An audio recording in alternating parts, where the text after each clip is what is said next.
శుక్రవారాలు ఏం చేస్తే లక్ష్మీ కటాక్షం కలుగుతుందో ఈ వీడియోలో మనం తెలుసుకుందాం. శ్రావణ మాసంలో లక్ష్మీదేవి అనుగ్రహం సంపూర్ణంగా కలగాలంటే ఇంట్లో దీపం పెట్టాక ఒక శ్లోకం ఇంటి యజమాని కానీ యజమానురాలు కానీ చదువుకోవాలి. ఆ శ్లోకానికి ఉన్న గొప్పతనం ఏంటంటే, దేవేంద్రుడు తాను సంపదలన్నీ పోగొట్టుకున్న సంపదలు తిరిగి పొందటానికి పాలసముద్రం నుంచి అవతరించిన లక్ష్మీదేవిని ఒక స్తోత్రంతో ప్రార్థిస్తాడు. దాన్నే ఇంద్రకృత లక్ష్మీ స్తోత్రం అంటారు.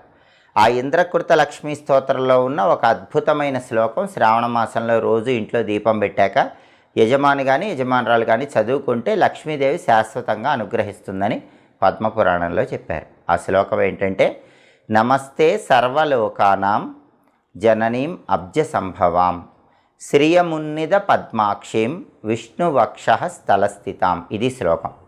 ఈ శ్లోకంలో ఉన్న అర్థం ఏంటంటే, నమస్తే సర్వలోక